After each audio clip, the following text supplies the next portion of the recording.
Welcome, Stampers, to another Help Me Rhonda episode. Can I tell you that I absolutely love hearing from you?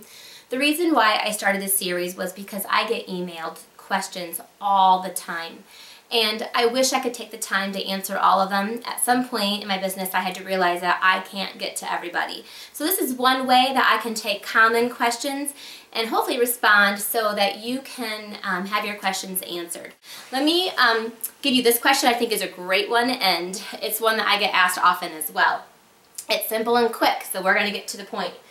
This is from Pam Steckman, and she says, how do you get customers to RSVP for classes? There you go. And how do you get people to prepay for classes when they RSVP? That's one that actually is a struggle, especially for new demonstrators who don't have a lot of confidence yet. We're just so grateful that we have customers coming to a class that we don't even expect them to pay. Let me ask you a question. Would you go into Target and get a pair of pants and say, I'm going to take these, but I'll just pay them for you later? Would you go and would you get on Amazon and order a bunch of stuff and say, but I'll pay you for that later when the stuff comes in? No, you would never do that.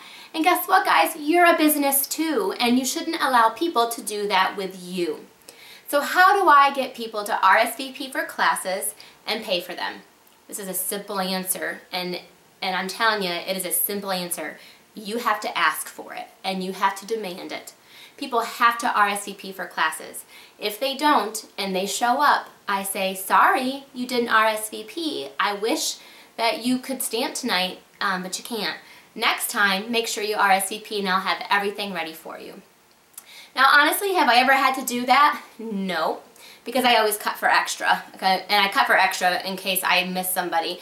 It happens more often that somebody comes and they did RSVP and I forgot to put them on the list. That happens more often. But the truth is that they have to RSVP, and make sure you put that in your email, put that in your flyer, put that in your postcard, that RSVPs are a must by a specific date. And then usually the day before the RSVPs are due, I always send out a last chance reminder reminding them that they have to RSVP. Now, how do I collect payment in advance for classes that contain product? And again, I ask for it. When someone RSVPs, say, Rhonda, I'm going to come to your Hip Hip Hooray class on, April 5th. I will say, great, how do you plan on paying for that? Do you have a credit card or a check, or do you want to send me a PayPal? That's it. They can't RSVP without paying. Now, I'm going to give you one little tip that has helped me tremendously. I would say 100% of my customers have a credit card on file. When they pay for a class, when they sign up for a club, they have to give me a credit card number. I will always ask, do you want me to keep your credit card on file? I have a couple customers that, so it's probably 99%, that don't use credit card and they pay me for a check. For them, they have to mail me the check in advance. Or if they've been a customer of mine for a long time, even if they don't show up because of a storm or because of something happened, then I know that they will still pay for their class. If someone RSVPs and does not pay and they do not show up for the class, I gently send them a reminder afterwards to say, your kit is ready and you owe me $35 or you owe me $25. And they will almost, or I'm charging your card $25 that I have on file. So I do not allow a customer to RSVP for a class until I have gotten payment. I don't write them on the list. I don't add them until I have received a form of payment. Many times it's just a credit card number that I have on file, which is great. So if they don't show up, I will say, I have your kit ready for you whenever you want to pick it up, and I'll be charging your card $35. It all comes down to you sticking with your word, you going through with what you say you're going to do. Communicate the fact that RSVPs are a must. Make sure that when they RSVP, you ask them for what form of payment they want to use, and then use it. And I'll tell you what, one time that they don't show up for a class and you still charge their card, they will not do that again.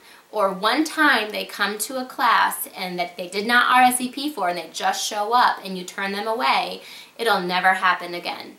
So you have to go through with what you say that you're going to do. And the biggest thing is when someone RSVPs, you have to stay in contact with them until you get the payment.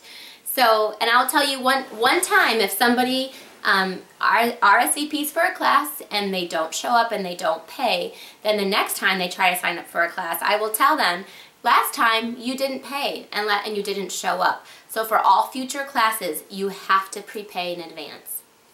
There you go. I hope that helps you, Pam. I know that newer demonstrators struggle with this because your confidence is still not quite so high, but you need to realize that you are a business, and in any business, if someone wants a product, they have to pay for it first.